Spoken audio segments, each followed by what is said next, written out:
It's the Wolf Media Festival podcast.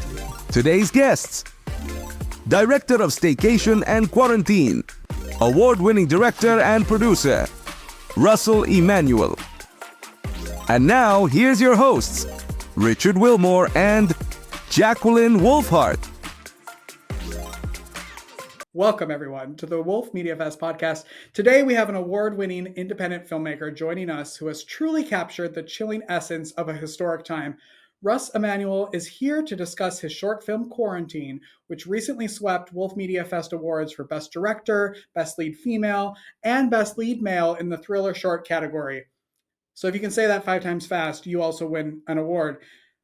This horror twist on pandemic fears was filmed during the height of COVID-19, and it's a sequel to his earlier film Routine. Plus, there's a thing coming up that we're going to talk about. It's a lot. So please welcome Russ Emanuel. Hello, Russ. Welcome. Thank you for having me. Well, thanks for being here, and congratulations. Thank you. Thank you for the wins. Much appreciated. Well, thanks for putting great media together. We always appreciate that. I like to ask people where they were when they found out when they won an award. So where were you when you found out you were a winner? Where was I? I may have been in front of my computer, and then I was like, oh, okay, wow, yeah. And I think I texted. I definitely texted Sean because I know he and his wife Taki, Sean Kenny, who played Professor Edward Bellows, and I definitely texted Olivia, and so they're both happy. So thank you. Well, good. I quickly gave a brief overview of the film of Quarantine, but can you tell everybody your version of the film?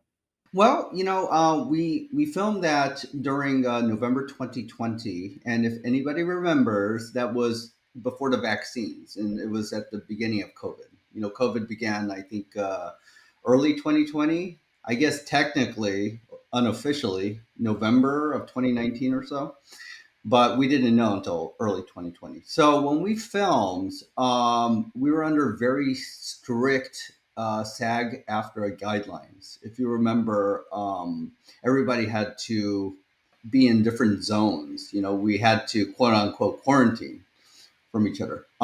People who had to interact, like myself, with the actors or the makeup artists, they would be in zone A, and we would have to test and make sure we're negative, and then we stay in our respective zones, and we don't interact with anybody in zone B who's doesn't have to interact with the actors or me or anybody. They're in zone B, and we can't interact with them at all. So yeah, it was just a little tiny crew, like the DP, myself, the actors, and we're all huddled together, the makeup artists. Yeah, it was very surreal, and it was a very interesting filming experience. The story is basically you have 2 characters, Matt and Kathy. They're talking to each other like this, right?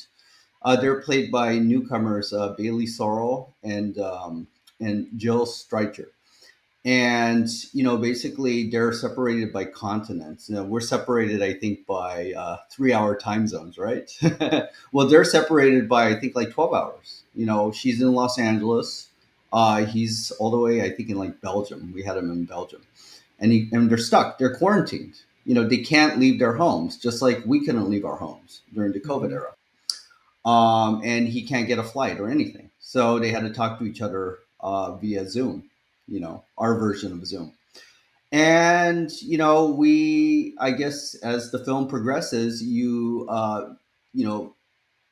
it intercuts with Olivia and Sean's character. And Olivia plays kind of I guess a Rachel Maddow meets, I don't know. She's like a Katie Couric, And he's like Sean Kenny's character is Professor Edward Bellows, and he's I guess, Dr. Fauci. And, she's asking him the hard questions, when is this pandemic going to be over? What can we do to protect ourselves, et cetera, right? And so you're intercutting between those two. And as the film progresses, then you kind of figure out, and I don't want to give it away, that there's something wrong with one of them. And that's all I'm going to say. But it's a horror film. I have a couple questions for viewers. Is COVID the reason in your film, or is that giving away too much? And then my second question was your first film was Quarantine already decided to be made while you were shooting Staycation, or did Quarantine sort of emerge after or during Staycation while it was being made? Okay, so I guess I'll have to rewind the clock and go back a couple months. So my late filmmaking partner, his name is Emil Harris. He unfortunately passed away 2 years ago.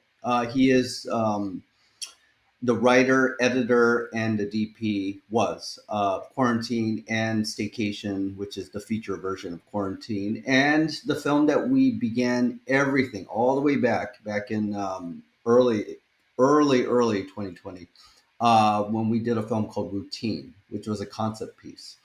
And Routine, we shot when SAG-AFTRA was closed, and everything was closed. So this was like April. And we got a non-SAG actress named Paige Laurie Purcell, myself, and Harris, and we shot at my condo. And it's like a 5-minute concept piece. And because we couldn't shoot outside, we got a DC Marvel Comics artist named Dave Beatty to draw the third act. That's so cool. And she's outside battling something, which I can't give away. But because of that, our plan was basically we wanted to start like a franchise. And I myself have already at this point directed 5 feature films, including this one here called Occupants. Cool.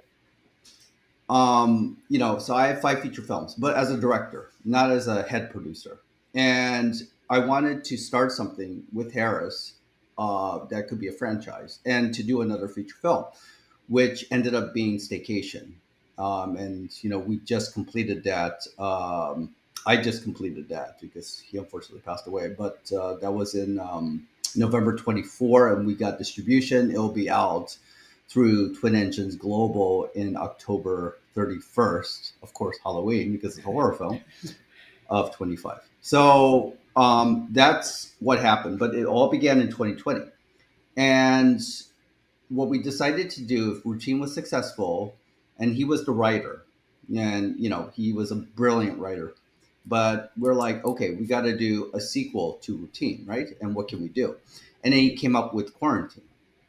So then we were able to get the money for Quarantine because I was able to sell to my investors that we could get this franchise thing, and they know that I've directed 5 feature films. And if you ever see any of my films or know who I am, I've directed a lot of like Star Trek actors, including like Robert Picardo, Marina Sirtis, Armin Shimmerman. I've directed, other wonderful actors, the late John Hurd, who was the Home Alone dad, William Devane. So they know my track record, right? So I told them, okay, so this is what I want to do for my next film. And I've already at this point had talked to Sean Kenny, who's a wonderful person, wonderful friend that I've worked with on another film called Assassin's Apprentice 2. So he was already committed to the project, and he knew Olivia.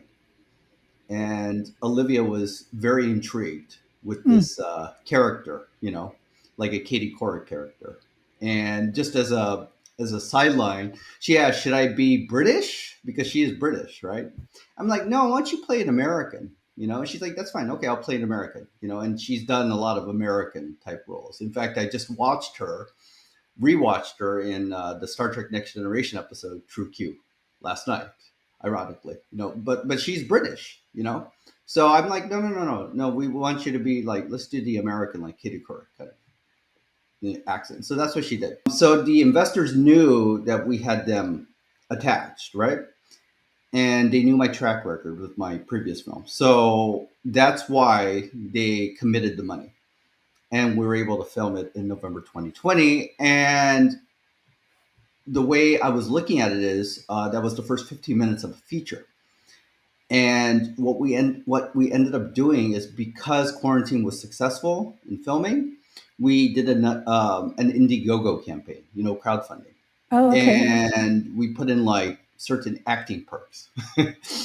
And it seems a lot of people like the acting perks. I mean, a lot of people like the acting perks. So they all signed up for the acting perks, which means when we filmed Staycation, unlike Quarantine, which we had, 4 actors? We had like over 100 actors for Staycation. Wow. And I filmed all 100 actors. And filming actors during COVID is very interesting, because a lot of them, they're not, they're like us, you may be on the East Coast, I'm on the West Coast, right? So they can't come to me physically. And in fact, that was like impossible at the beginning of COVID. We weren't allowed, Right. So we would film remotely like this. And as a director, I'm a stickler for perfection. I'm a perfectionist. I'm kind of OCD. I definitely am OCD. So I need it to be perfect. Even from a non-actor, I would just, hound them. I'm like, okay, let's do it again. Okay, try this. Okay, let's do it again like this. And we would do it over and over again until I am satisfied that their performance is up to par to be in the film. So we filmed, and God bless Emil Harris. He wrote the parts for all of them. Wow. And the way we approach Staycation, and even Quarantine, is like Paul Verhoeven's RoboCop. If you remember that film, it's a satire. And whereas Quarantine is more dramatic, Staycation is more of like a comedy, right? It's a comedic satire. It's a social commentary on the pandemic. And you asked a question, I apologize, Jacquelynn, whether it's about COVID. No, but it is COVID inspired. And it is a social commentary on how people all over the world were affected by a pandemic, by a global pandemic, and how they individually reacted. So everybody in Staycation and even in Quarantine would react differently. Like Professor Bellows, he wore the mask. He was the masked professor, right? Because he had to be like the beacon for the nation. So if he's masked all the time, then hopefully everybody out there is also masked, like we were during the COVID era. So, that it is definitely COVID inspired, but it's not about COVID. But the way I approached filming was Paul Verhoeven's RoboCop, where it's a very dark A story. In that film, you had Peter Weller. He basically lost everything, right? And he became a robot. I mean, that's pretty much a downer, Yeah.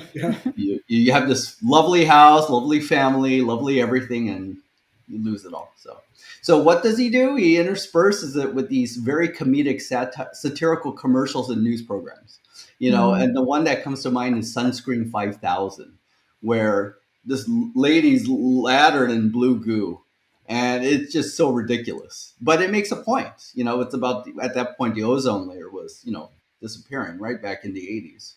So, it makes a point, and it's funny, and it's like comic relief. So you have a very dark A story, which is a downer. So what does he do? He intersperses it with these comedic, interludes. And that's what we did with Staycation. So like these the actor perks, they would, play parts that are like, let's say, Clown Vitz vitamins, where, they're taking vitamins. It's like a commercial. And it's just so over the top and ridiculous, which is what, how we played it, right? But that was the point.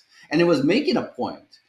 Because what did we do? And including myself, we took vitamins. I took vitamins, vitamin C, echinacea, zinc, and supposedly that would protect you against I was going to say which virus it was. We'll bleep that so nobody knows anything. Yeah. But, against COVID, that's what I did. And I'm assuming a lot of other people did that. So, yeah, it's definitely a social commentary.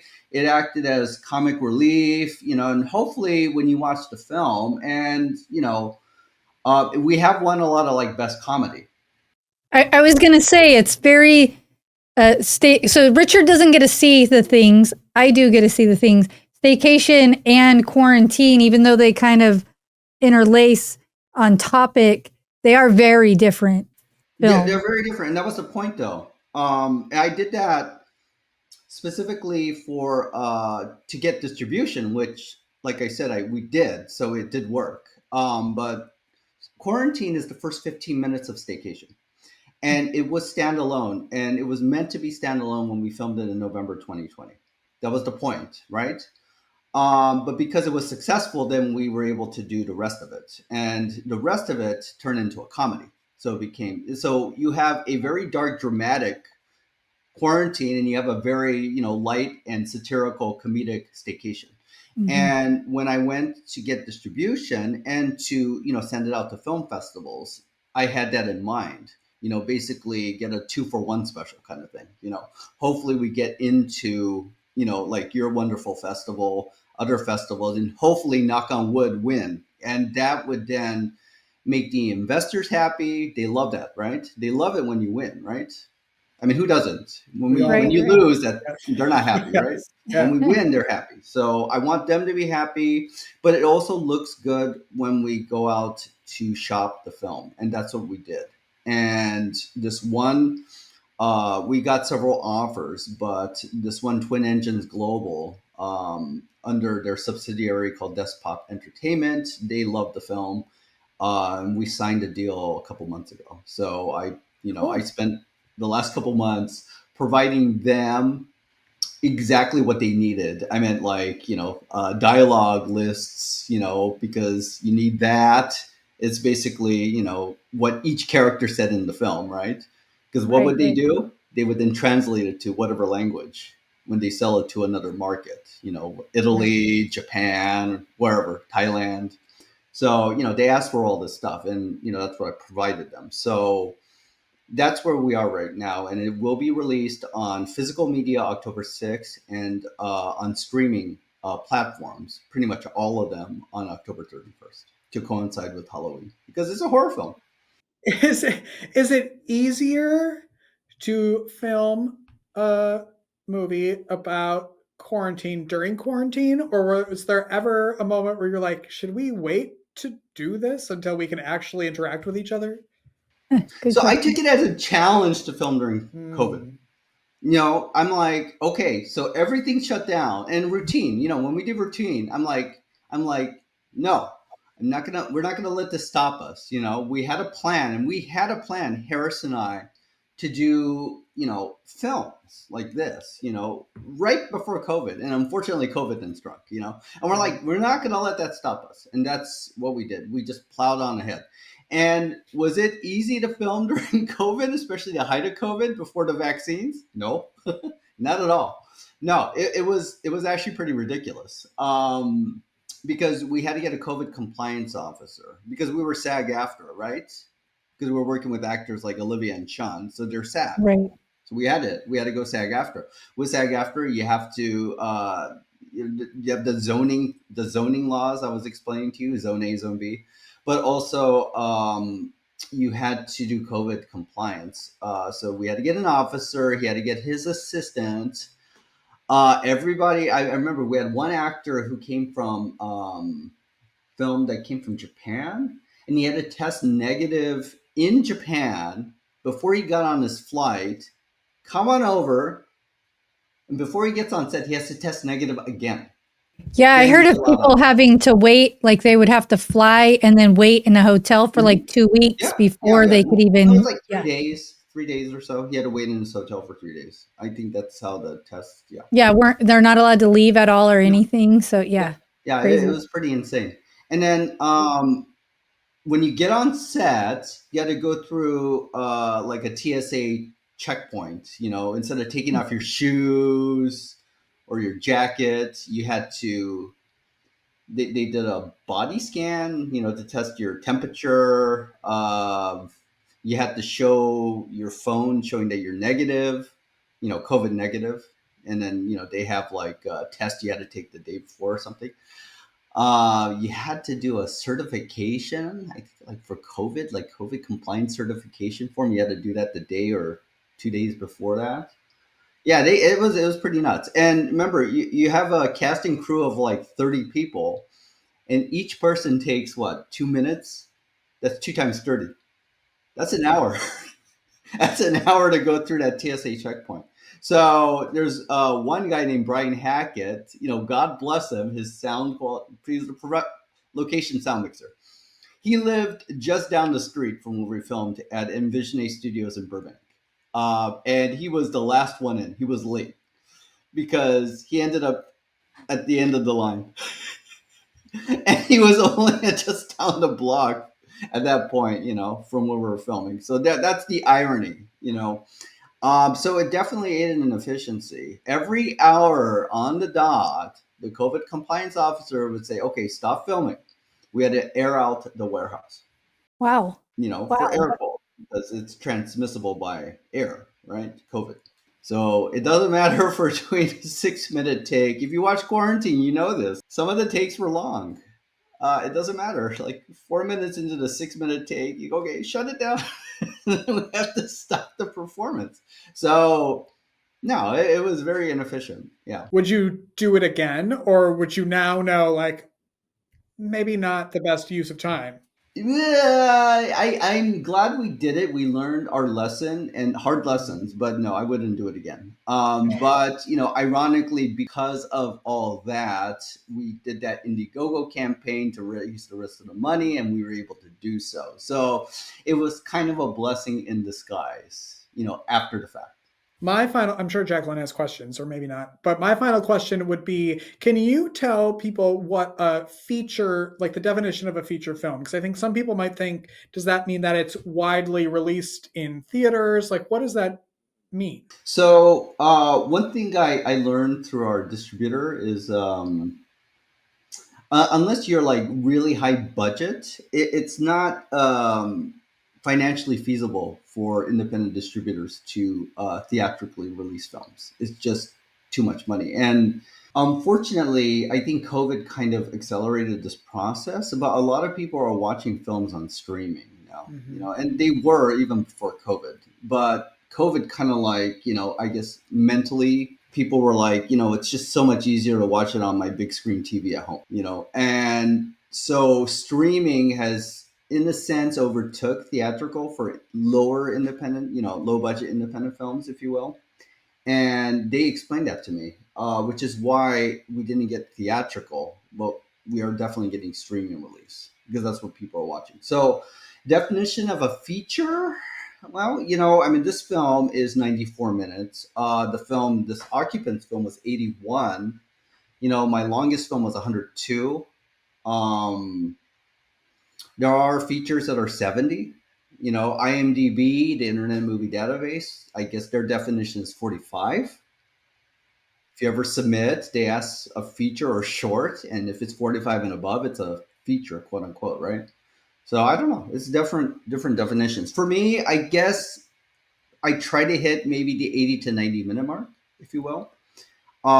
We do have a sequel to Staycation, and I hired a wonderful writer named Avishai Weinberger because, again, my original writer passed away. Emil Harris, he passed away. So I don't have a writer. So I hired this other writer, and I had read a script of his like several years ago. And this is a guy I met at Shriekfest Horror Film Festival in 2015. And I knew if I was going to work with another writer, it would be that guy because I forgot the title of the feature script he wrote, but I remembered it. And I said, this is brilliant. And it was just too big budget. I could not, we could not make that film. It was on a space station. It was like Cloverfield Paradox. And I'm like, it's really wonderful script, but I just can't do it. So, but I knew if I was going to hire a writer, and which I did, it was Avishai Weinberger. So he wrote a 113-page script. Now, that sort of equates to 113 screen minutes, I guess, But the way I look at it as a producer, not just the director, is it's kind of like, in the editing room, you want to have more than less, right? Just in case you need to trim the fat. Right.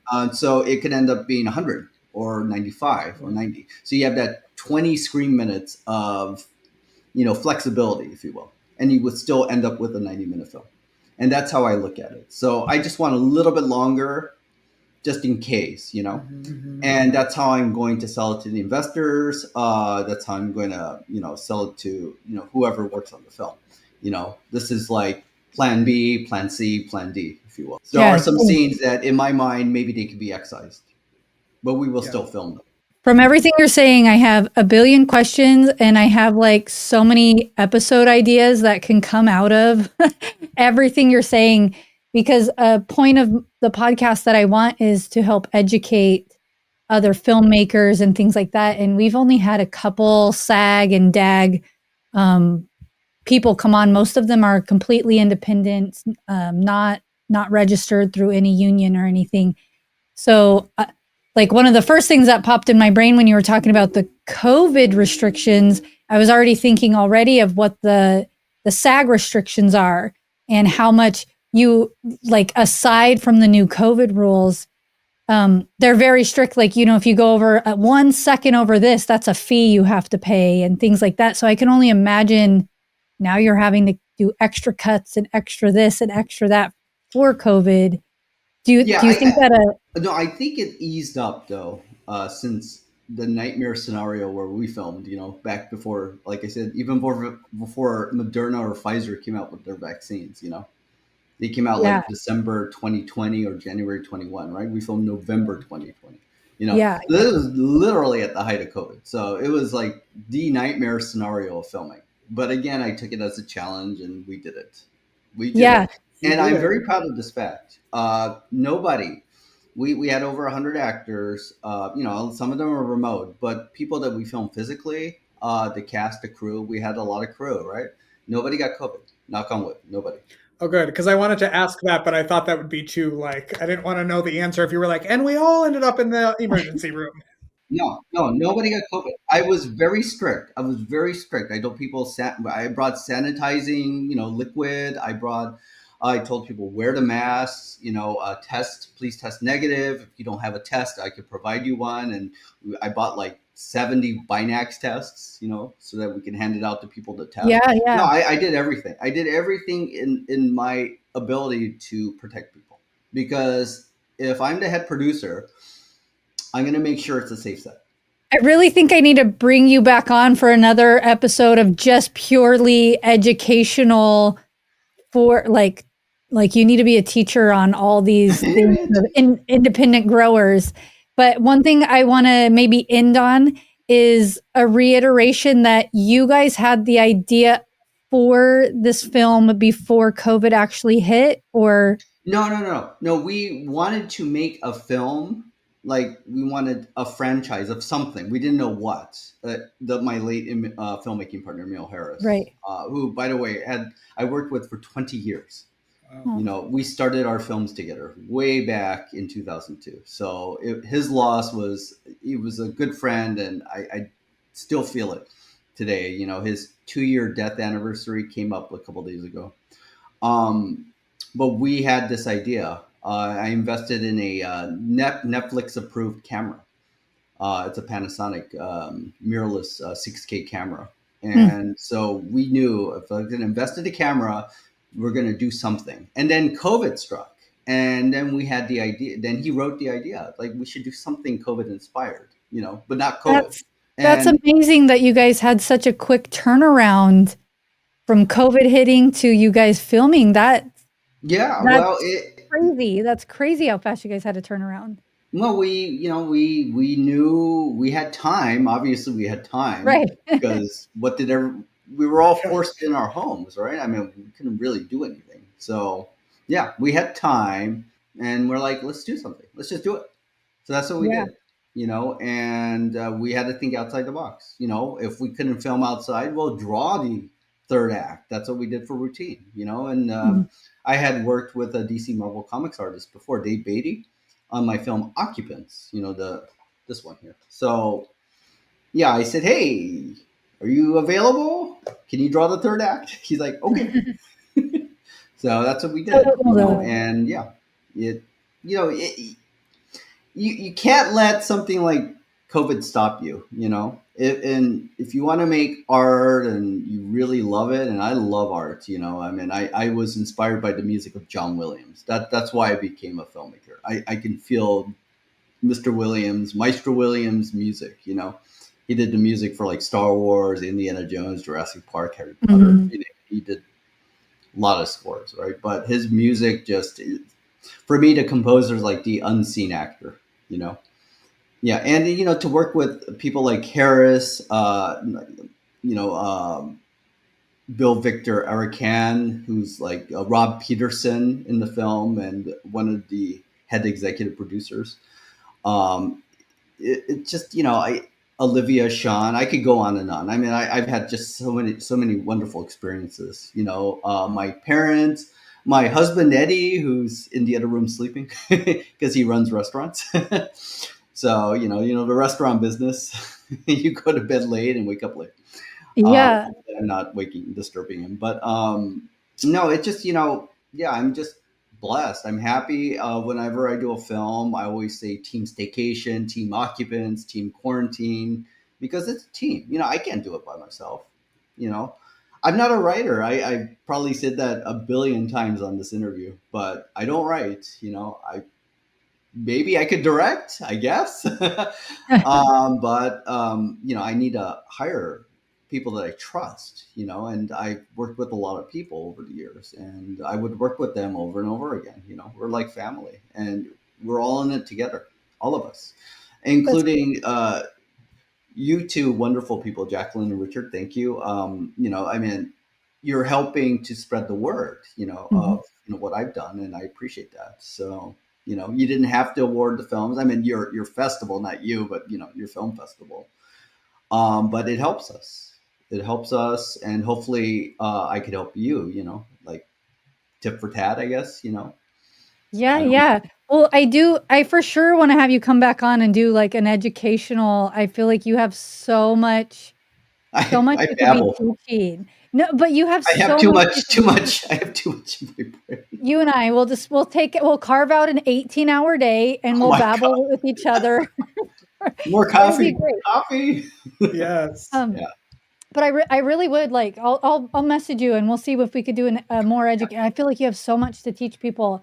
But before we go, what are your socials? What are your websites that people can go and learn about you or your projects? So if you want to see anything about me, my company's Russem Productions. That's RUSSEM, M as in Mary.com. That's basically Russ Emanuel. That's my name, like combined. Um, and you go on there, you'll see posters for all my films. If you click those links, it'll take you to whatever film that is, whether it's Occupants or, my other feature films or this action series called The Assassin's Apprentice that I did with Paul Hickman, a wonderful guy. And a shout out to my first producer, Howard Nash. Without him, I would not have done my first 5 feature films. So, Occupants was produced by him. Yeah, just you go there, you click on the main link, it'll take you to everything. I mean, if you want to see whatever we want or where we're streaming or whatever, it's all there. Yeah, you go there. I'm on Instagram. I'm on Facebook. I guess it's called Meta now. Twitter called X, Blue Sky. Yeah. Yeah. I mean, you just go on there. You'll see all the links. Good, Cool. good. Awesome. We get to watch the film October 31st, streaming. Yeah, and again, we just finalized the new script for the sequel. It's a really funny script, so I'm kind of giving it away what the genre is, right? But the first film is a horror, so I'm assuming the second film is a horror, right? But there are moments in the second film, just like the first film, where it's just funny. When I was reading the sequel, and when I was watching my own film, Staycation, doing the QC process, so you have to, as a filmmaker, you have to watch it over and over and over and over again, right, in order to spot what you need to fix, right? Little errors here and there. And then you would tell your editor or whoever, okay, can you fix this frame? Can you do that? So I had to keep watching this film. There's this one moment in Staycation and I won't give it away, but it involves two cats in a picture frame, and it's hilarious. In my book, in my subjective point of view, I find it very funny every single time I watch it, and I just can't help but laugh. But the second film is sort of in that vein, the satirical comedic horror genre.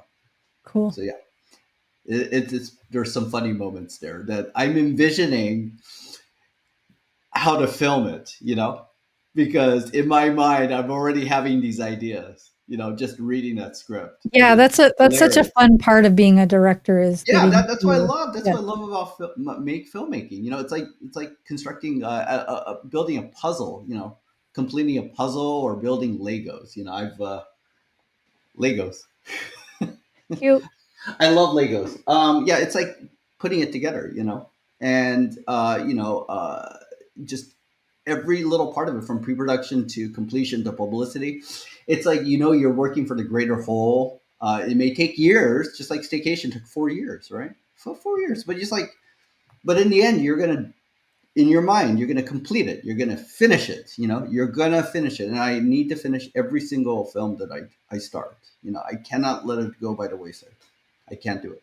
Maybe that's my OCD mind. I don't know, but That's a good habit to have, though. Yeah, and when you start a new project, I'm hopefully I have like that little like fun, having fun little like child in me still, even at my age, approaching 50. But yeah, hopefully, yeah, that movie magic is still there, and I get the goosebumps, and it's just so much fun to put it together, film it. It's a lot of work, but when the shots work, oh my gosh, it's like you feel so wonderful. It's definitely like an aphrodisiac. You go, wow, that worked, and you're just so happy. Like I remember for Occupants, we got that money shot, and it took us like 4 or 5 hours to film, and the same actor had to be in the same frame twice, and she had to dye her hair a different color, and the dye job took a couple hours to set in, and it's one shot, and the camera had to be in the same place. It had to be a hot set. And if anything had changed, if the camera had moved, anything, the shot would have been ruined. But when we put it together very quickly on my laptop, I kind of like filmed the Video Village screen, for, when she was a blonde and when she became a brunette, and I put it together.